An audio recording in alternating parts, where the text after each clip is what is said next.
This is the Cartoon and Animation Festival in Shenzhen, and this is where the Intel Extreme Masters is taking place.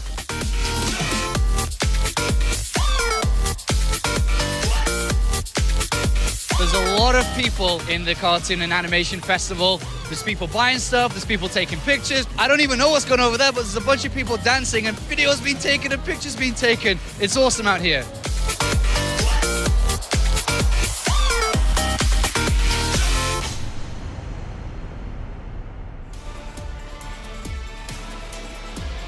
Sean Apollo Clark is a busy man. I'm running around the convention. I actually haven't seen half of the things we saw in that video right there. I've only seen, I thought I saw a lot of cosplay this weekend, but we saw like 10 times more than I saw in the past 2 days just in that 1 minute video. Well, it was a nice little video, but I have to say, with all the dirty esports money that Sean Apollo Clark rakes in, maybe he could afford some shorts without holes in them. That's true. You know, it's about time to get a wardrobe switch. We should work on that. We'll talk to Roddy, make sure he takes Sean shopping, get him some nicer clothes. Yeah. It can look better. Roddy would never wear shorts with holes in them. Yeah, I mean, that's ridiculous, especially when you're on the job. I mean, Sean, come on, step it up. Yeah, None of us are wearing shorts. No, we need to be a little bit more professional and tidied up when we do our broadcast, and when we have all these Chinese fans looking towards, looking for a great broadcast for Intel Extreme Masters. We do have actually a pretty nice-sized crowd. Everyone just walking around buying their souvenirs, and they come by to watch some of the games. Especially today, of course, we've had a lot of those local players, but it's not looking too good anymore for them. Of course, Jim and Stein not making it out of Group C. Now we do Shy just now got taken down by Party, so he's waiting in the decider match of Group D. But before that, we have to play the elimination match. Bistork, the Hong Kong player, now sitting there. Can he try to get another chance and make it to the quarterfinals? Yeah, Bistork's something of the wild card in this tournament. He's the one we haven't really heard too much about. Going up against Kelazhur, I think it's going to be a much easier match than he was playing against Parting. Yeah, it's a good point you bring up, because Kelazhur, to some people, is still a wild card too, right? Obviously, a little bit more better known than Bistork to a lot of our fans in the West, but Kelazhur's still not as well known. He doesn't have as many years behind him as some of the Korean players we have this weekend. So, I mean, these guys, it's really just fighting out in the West. Anything goes, really. I wouldn't be surprised if we saw some crazier builds just to try to survive one more match. Yeah, definitely could be. I don't really have any info on this guy coming up, so I have to heavily side with Kelazhur being able to take this, but I don't know. I mean, yeah, anything goes. Of course, we haven't had a chance to see Bistork on the main stage yet either, so we're not sure how his games went down. And we know the results, but to be fair, everyone is no one until there's someone from doing something. And since he's done nothing so far, if he does something, he'll not be no one, but he'll be someone. Which means we'll have things to say about him. I'm really impressed. Because here's what I'm thinking right now. What went through my head right now is I have no idea what I'm following. I don't know if I understand, but at the end of it, it made logical sense. And I have to agree. I think you could sell me anything, Dan. And you could sell me a broken TV and tell me it's the new generation, and I would buy it. I would take it home. All right. Well, maybe I should become a TV salesman, a used salesman of things. But the one thing I know you should be is a concierge. The way you got us those taxis yesterday. Chobra, you look at him, right? You're like, oh, Chobra, he's so nice. His translations are so good. He's such a good moderating host. Until he needs a taxi. Oh my God, guys. It's a survival skill I learned in Seoul. Yeah. You should know, man. I know about it, but I never thought you would. It is a survival of the fittest out there. Completely new opinion of you, Chobra, after yesterday in that taxi. Yeah, everyone just needs to, if they really want to get to know me, you got to take a taxi with me, and then, A taxi that doesn't want you in their taxi. There you go. Well, now everyone knows, hey, if you ever want to visit China or Korea, just make sure you invite me, and you can get anywhere. Right? That is an absolute fact. There we go. I hope to see a lot of invitations to world trips in my Twitter, @WillChobert. Just let me know what the dates are, what seat I am on your plane. Make sure the ticket's ready. I'll be there. I'll get all the cabs you want. Yeah, and if you want me to come, I'll go too. Sounds like a plan. I'd love to watch that again. All right. So while we wait for those trips to be settled, while everyone's booking the dates and whatnot, of course, Kelazhur waiting for a little bit something perhaps more important for him than those trips are for us, Dan. Kelazhur looking to see if he can survive, if he can go forward and continue representing South America in the Intel Extreme Masters. That's a pretty big deal. Yeah, I mean, can he actually get through into the round of 8? I don't know, but first he has his work cut out for him with a player that he probably knows nothing about, Pig. That's always a dangerous proposition. Going into a match against a player when you don't have that history, it's all about your essentials. It's all about your basics, all right? You got to go in there solid. You got to scout a lot. And really, the first game is usually quite important because you're both trying to establish this idea of who is this other player. And I think Diego is going to be going into that. He's going to be thinking, who is Bistork? How does he want to play? And he's going to really try and dot his I's, cross his T's, and figure that out. Yeah, and then we have Bistork here. He's got a lot of lenses going on in there, but hey, whatever makes you feel a little bit more comfortable. Your eyes do need to be well rested, so that's pretty important. He will be able to see that screen no matter what, Chobra. It's true. He has got a whole level up on you, even. Yeah, that's true. I mean, earlier I almost had more eyes going on with a little bit of a transformation, but I think he's got it down. You know what? I have to say, though, looking at that setup, with the AC and whatnot, his eyes actually probably feel really comfortable. They're not getting dried out and whatnot. You know, he's got the orange tint, so the screen's not going to matter too much. But here's the true question, though, and Pig, as someone who's been in the booth before, please let me know what you think about this. But for his ears, he's got earbuds in there, 2 pairs of glasses on him, and the big ones over to block the sound. Is this too much for a pro gamer's ears? Oh, it all comes down to the tightness of the straps, you know. And he's got to really work his strap game because if they're a little bit too tight, you could have the double tightness of the headphones pulling down on the glasses. He could get a sore brain. Things could get kind of uncomfortable. Sore brain. That's not something you want ever. Not just in the booth, but not even in the audience. Lost his last turn. Yeah, you don't want that sore brain. So it's the insurance, yeah. I'm glad that's all getting settled right here for you, Pig. But for now, Kelazhur versus Bistork, fighting for a survival, seeing who gets another shot against Shy in the decider match in Group D. And to bring us a game, it's gonna be Rotterdam and Apollo. Thank you very much, gentlemen. Before we jump into this one, my shorts are perfectly fine. And for you on stream right now, maybe you got this on full screen. Go to my Twitter and check out their shorts because they are nothing like mine. And guys, you just got served by the best. Let's go in game. Alrighty, we are here for the second last best of 3 of this amazing day of Intel Extreme Masters StarCraft 2 action.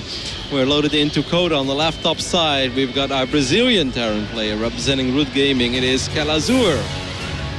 You said his name right. I know, Artosis is... He's very fond of Kelazhur, but... Kelazhur doesn't exist, Artosis. He just keeps calling him Kelazhur. I've told him already, it's Kelazhur. He's like, no, what is the H for then? I was like, okay. He can't pronounce names properly because this guy down here is the blue Protoss player. It is Bistork.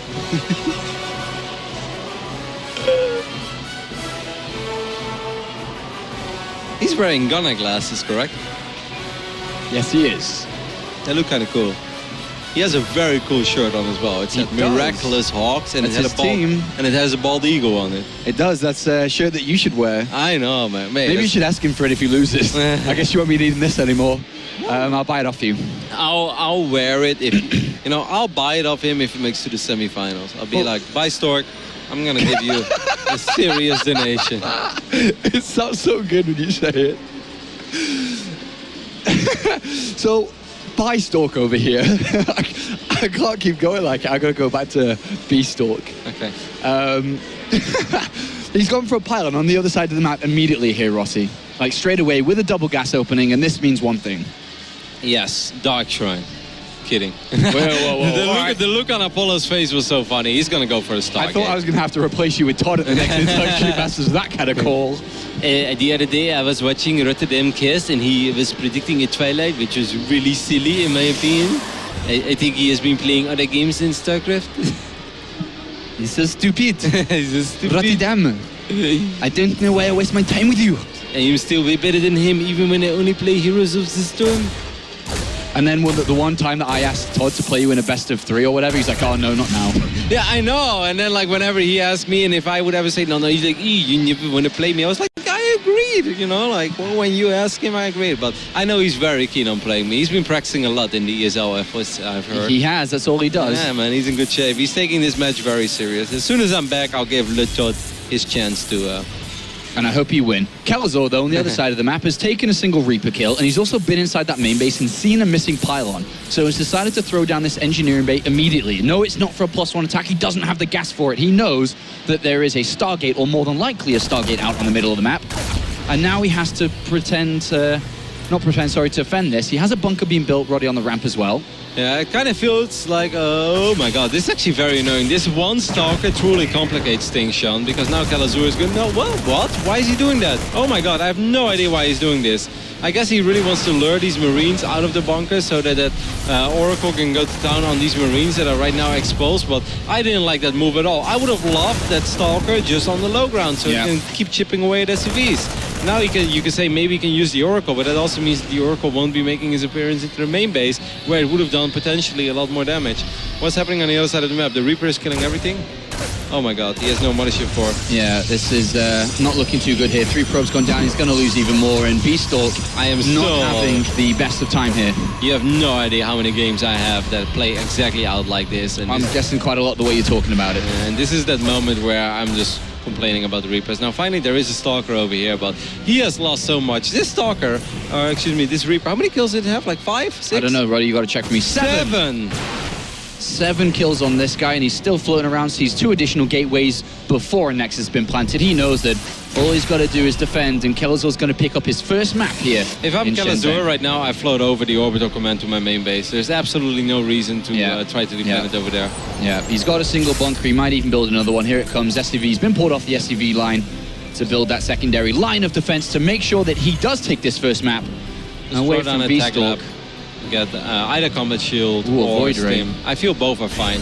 I think both Combat Shield and Stim are very, very good against Stalin. Some Terran players prefer Combat Shield because they feel like if you Stim, you know, all of your Marines are just going to die extremely quickly. And we'll see what he chooses in a moment. Oracle's just having a look around, sees additional bunkers being made. Stalker on the natural is going to get an SCV kill and perhaps the second one as well, as he still has not withdrawn this command center. If Bistork is not extremely stubborn right now, I hate you, Sean. You always mess with my brain. And I think if he's not very stubborn, I think he should just try to go for a contain over here. You know, 3-gate contain, get 2 sentries, and it's not good. I'm not going to try to tell the world that it would be very good if he could contain Kelazhur right now, but I kind of feel it's the best thing he could do, because trying to bust through this, I mean, this is Fort Knox. This is Fort Knox. You don't break into Fort Knox, even when you have a bald eagle on your shirt. You know what that defense is like? Tell me. Is if I had a younger sister, that's what her defense would look like when she's around you, Rotterdam. I don't even know why you would say such terrible things, Sean. It's so difficult to pick on Roddy because he's like, I'm an innocent little boy. Always portray me like this monster that I'm not. Rotterdam's like Michael Jackson when the moonlight comes out. He is an animal. Behave, Sean. Behave. Guys, you've seen the pictures on Twitter. You know what he's like. I've seen a little cheeky video that we just showed on the stream. I believe you made those camera pics. Yeah, a couple of cheeky zooms. Cheeky zooms, and that's not me. That's our video director. Alex Hotshedden is his name, if you want to know exactly. But look at this. This is not happening. No, I know. He should just go for the container and expand. But he should have done this 2.5 minutes ago. Then he had a much better chance in this game than he currently has. Well, he's sitting out there with a couple of sentries. Starport is now under construction, or will be in a second. And we will see some medivacs come into play soon. Combat shields was the first upgrade. When your Nexus is going down at 9 minutes and 55 seconds, I think it's safe to say that you're not very happy with the way that the first 10 minutes in this game have played out. Kelazhur did pretty much everything right. I truly felt that Bistork's opening could have gone okay-ish if he would have just kept his Stalker on the low ground and just keep denying that SCV from finishing up that command center. And if he wants to send his Marine down, then you just use the Oracle, and the Oracle shoots down the Marines. And then you have a pretty okay scenario, because most likely Kelazhur will be forced to cancel his command center. And I guess that's sort of what you could hope for, but he wanted to go all out. He wanted to go for a cheeky Void Ray all-in victory, but this ain't Wings of Liberty anymore, man. It's hard to make Void Ray all-ins work unless you're partying. And he's not partying. Let's just cut to the chase here. Bistork now throwing down that Nexus. Robotics facility behind it. Forge coming in too, so he's making all the correct moves after this, but it is, as you said, very, very slow. And in a minute, Kelazhur's going to have these medivacs out. Stim is on its way, and he is going to break this down. He has a quick scan onto his opponent's natural to see if that Nexus has been planted. He knows it's down. And he also knows he's being contained, so he has to be a tiny bit careful over here. Like, don't pick up 60 Marines and 2 Medevacs and then lose those Medevacs against the Void Rays or whatever, because then, you know, suddenly the game is on his head, and then Bistork does have a chance. But the way that he's doing it right now, you know, there was no cover over there, so this is actually quite safe. He can just Probably not even on the Zelnoga tower either. It looks like it's going to be lucky enough to see it. Yeah, he's... but very little reaction time here. It can warp in one round of units off whatever gateway count he's at now, maybe 3 or hopefully 3. I mean, there's no DPS at the main base of Bistork. He has nothing over here that's going to be able to deal with 16 Stim Marines. Stim is not completely done yet, but, you know... And here come 2 sentries and 2 zealots, just gunned down immediately. A couple of drilling bullets to those zealots, and they are no longer in this game. And as you can see, I don't even know where the mothership core is. Where is it? Is it even built? I don't think he ever made a mothership core. Okay, so there's no... This guy's Roddy the second over here, mate. He just refuses to build mothership cores. It's unfortunate here for Bistork, the player from Hong Kong who has made it into the main tournament here, coming through the open bracket. Of course, not too much competition in that open bracket, but he's here nonetheless. And now he's really in the deep end. Hasn't won a game yet today, hasn't won a map, and now he's going up against Kelazhur, who's looking to finish this off as he has his full 45 Marine 45 army. Marines, that is actually gross, mate. He has 45 Marines in Marauder. If Against 4 Stalkers, 2 Void Rays, and 4 Sentries. Be the tickle of an oracle. I'd leave with a tickle of you. How are you cooking a recipe right now? Is this a Protoss recipe? A pinch of a force field, a teaspoon of a Void Ray, and a big loss to you, my friend, as this is going to be game as Kelazhur moves in, is going to stim, and win. Game number 1 goes to Kelazhur. Yeah, very convincing victory over here for our Brazilian Terran, who had definitely high hopes to make it out of this group. Early this morning, I walked into Kelazhur and U-Thermal. They were sitting there. I was like, the Terran brother-in-arms? And they looked at me, they're like, that's right, the Terran brother-in-arms that are both going to make it to the round of 8. And, you know, they kind of gave each other a little fist bump. They're definitely here, you know, as like, we're both foreign Terran, we both want to go really far. And, you know, U-Thermal has already paved the way. He's done it in his group. Wasn't easy, but he did make it out. For Kelazhur, it's still possible, but it's going to be very difficult when he potentially goes up against Shuai in the next series. But he's not there yet. He has to close out this series first. Will he be able to do it in 2 games? We will find out after the next commercial break. Welcome back to the Interstream Masters, where it's selfie time. Where are you in this selfie, Sean? I wish I was out there. In the middle? But to be honest, mate, no. I don't wish I was in the middle or taking a selfie with him, because I'm sitting next to you, Rotterdam, as cute as she is, and she knows it too. Rotterdam, you're my sweetheart here at the Interstream Masters. Hello to everybody in China who's watching this. If you can't, you actually can't hear me, so never mind. Hello anyway. My name's Sean and his name's Kevin. And we're here to bring you some of the best StarCraft action, as we've got 7 players who have made it through to the quarterfinals, and we're in search of 1 final player, Rotterdam, as we're looking to close up Group D and move forward to Championship Sunday tomorrow.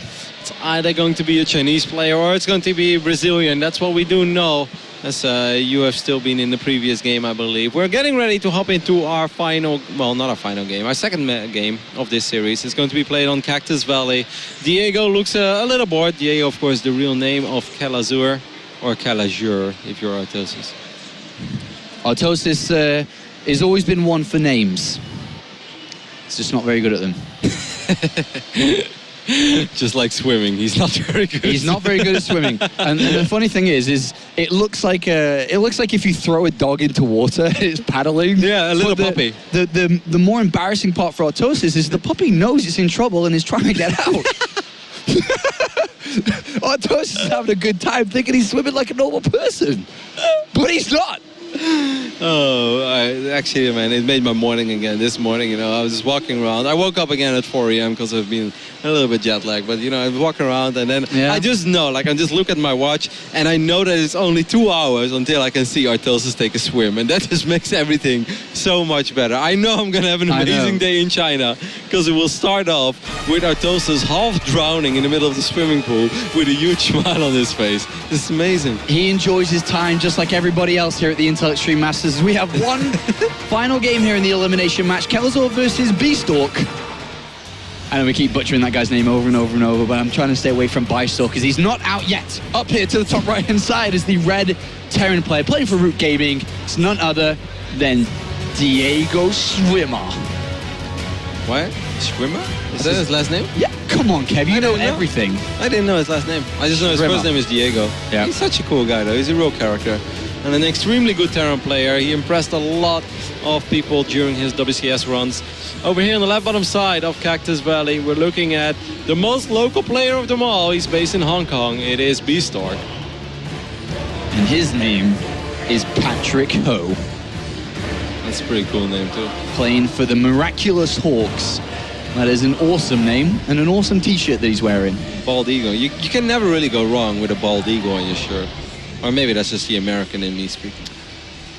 Yeah, that is the American in you. It's got no... You wouldn't want to wear an eagle. You wouldn't wear a t-shirt with a bald eagle on it. Come on, No, I would not know. I'd rather wear one with a pigeon on it. Or a duck or something. No bald eagles for me, sorry, mate. What is a creature that Wills is very proud of? The whales? Yeah. The dragon, I suppose. The Welsh dragon. You have a lot of experience with those. Now it all makes sense why you hunt so many dragons in your lifetime. Rotterdam, you know, I like to think of myself as a calm, collected individual, very sensible, and who's going to be married for the rest of my life eventually. You, though, Sir Dragon Slayer, pipe it down over there.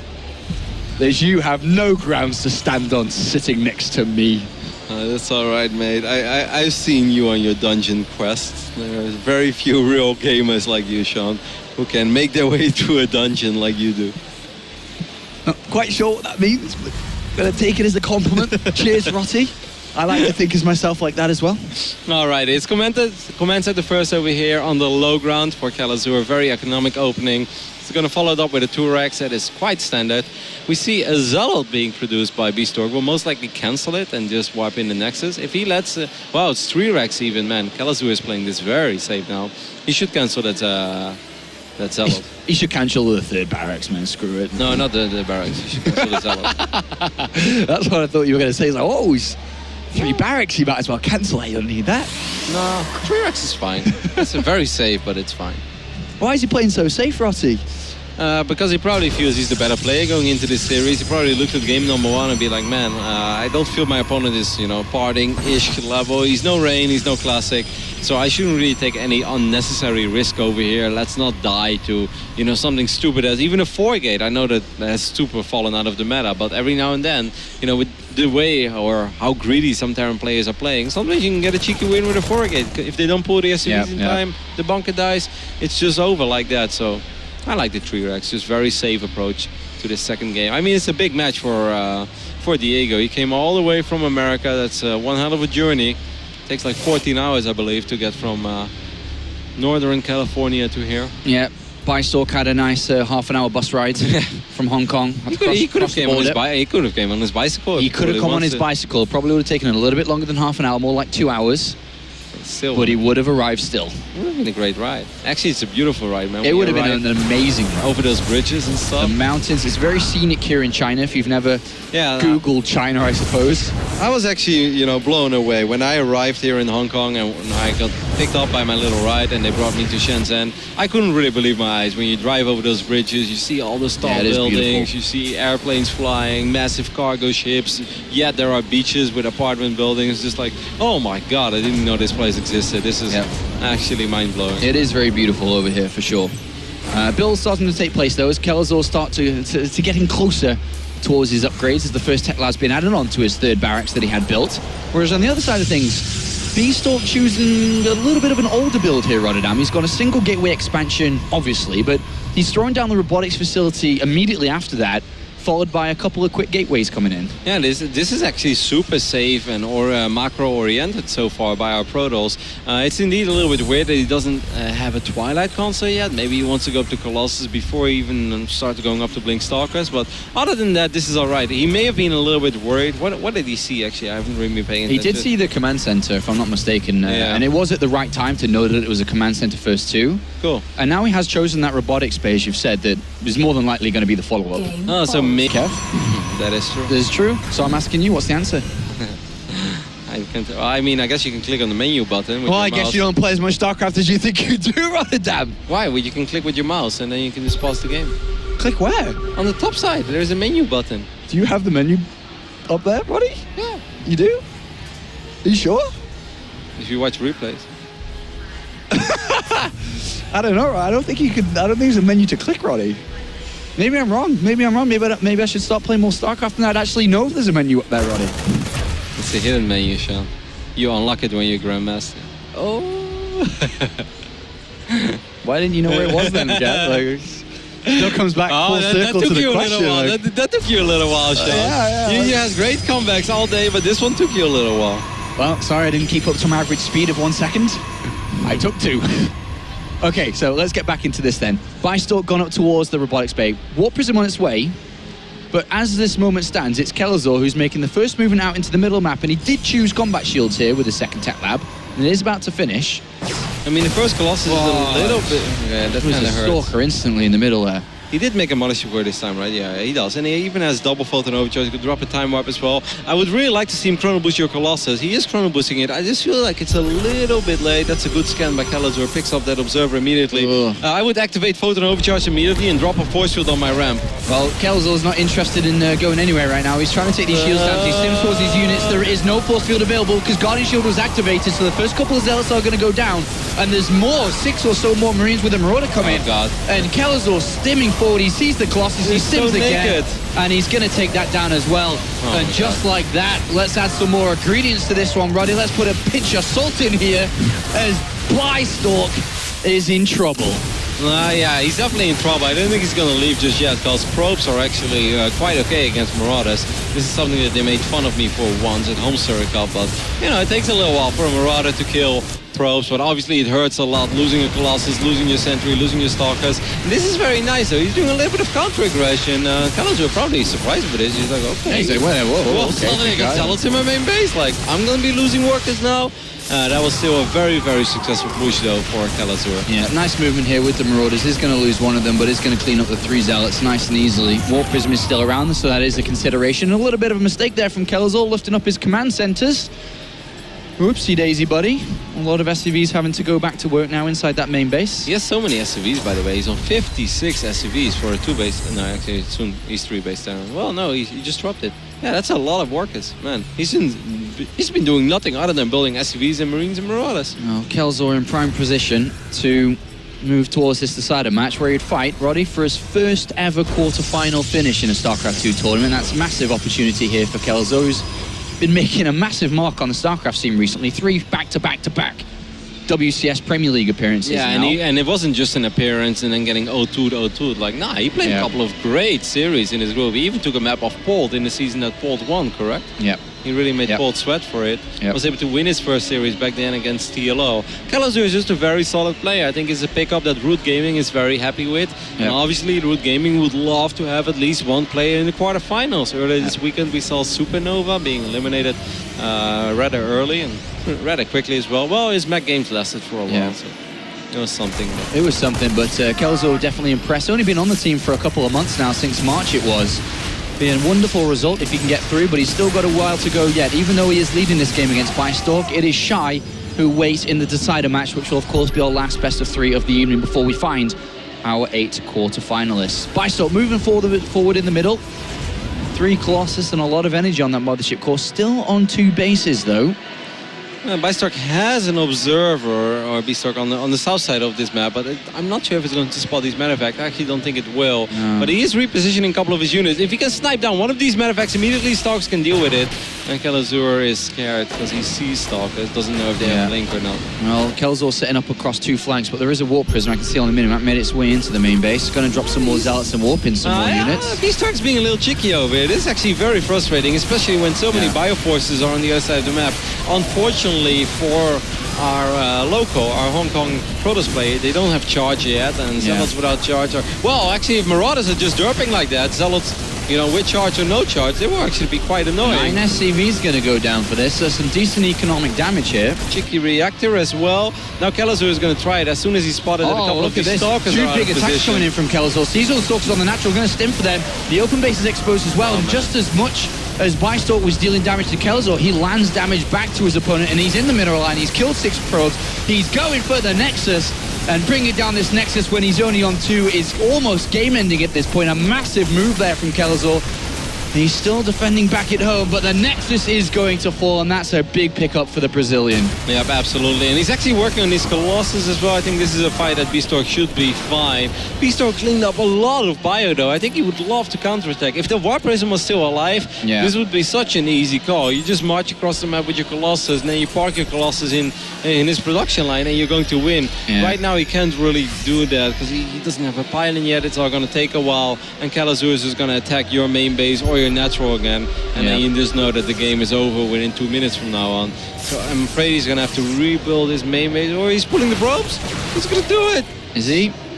No, Roddy, they're just working their asses off. That long distance Double mining. time. They've been working this grave shift. They have, and a natural response here from Kelazhur. You move out, I move in. That's how this game works. And he plants these units inside the main base, and these Stalkers are not going to do anything to this Bioforce. 3 Zealots get warped in, but a little bit too little and a little bit too late. There's Bistork's going to move over with one final ditch attempt to try to salvage this game. But as we know, you can't salvage this.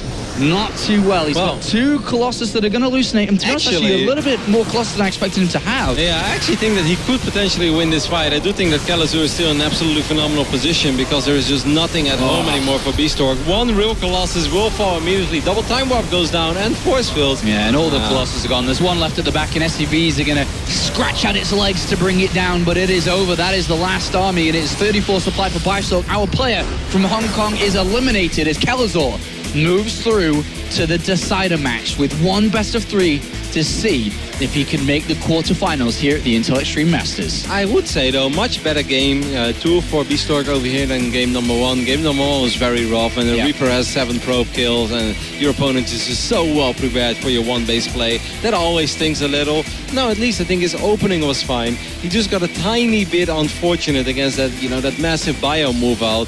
Right when his Colossus popped, he lost all the other units, and that's why he lost the Colossus too, and then he lost 11 probes, and that was pretty much game over. If he would have dropped that force field on the ramp immediately, then I think he would have been in much better position. He would have probably bought time for his Colossus. Maybe he ends up losing a few probes, but losing a handful of workers against 60 Marines and 2 Marauders is not the worst trade in the world for Protoss, but I think Kelazhur just a superior player. Kelazhur moves through to at least 9th to 12th position now, but just 1 game left to see if he can move through to quarterfinals. But before we go into that match, of course, we have the winner's interview. Thank you very much, Sean and Roddy, or Apollo and Roddy, I guess if I'm going to call both of them in one. But thank you for the cast. Of course, we do have Kelazhur joining us. Now, we don't want to keep you too long because you're not done with the day. You do have 1 more match going forward. But, climbing back in, playing against Bistork, overall, how is this tournament feeling for you? I mean, you had quite a long travel and whatnot getting here. Well, I haven't been feeling really good. I'm definitely not playing my best today. I've kind of tilted. I even lifted all my CCs in the last game. Yeah. But I still think I'm going to beat XY. Oh, all right. Have you played Shy a lot in the past, Kelazhur? Because he seemed very good when we were watching him play against Parting. Like, is this someone that you know that you're able to beat, or do you just feel confident overall in your TvT skills? I've never played XY in the past, but I have to agree with you, he is really good. But I have a couple of things prepared for him. All right.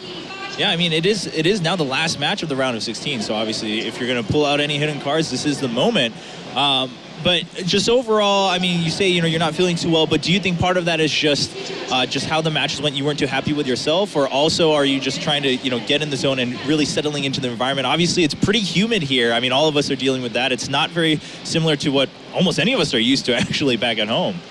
Well, yeah, that's a good question, actually. Like, I don't know why I'm playing bad, because I'm actually used to hot weather. Yeah. I lived in Brazil, right, and yeah. it's pretty hot and humid there, but I don't know. I'm just not. All right. Well, I mean, hey, just the most recent match, obviously you won, so you're going off of a win here at the very least, going into the last match. I mean, Pig, what do you think about going forward? Do you have any questions for our friend Kelazhur? I'd love to ask you, Diego, of course. I don't want to ask too much about your plans for the next match. Got to keep it secret, but for your mindset going into this, you said you tilted a bit before.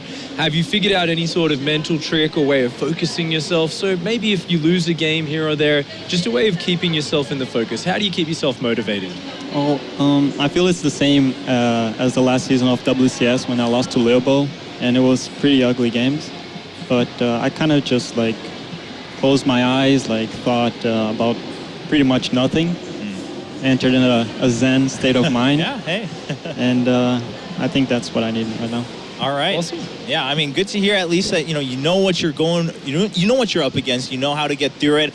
Good to hear. Of course, congratulations on this win going forward. Now having one more shot to go into the quarterfinals. We look forward to an excellent match against XY Kelazhur. Thank you for spending time here with us before you prepare for the very last match of the day for that very last spot in the round of 8. Ladies and gentlemen, we're not going to keep Kelazhur waiting too much longer, and that means we're not going to keep you waiting any longer. Who's going to take that last spot in the round of 8? Who will survive to play one more time tomorrow in Championship Sunday? Find out after this break when we come back.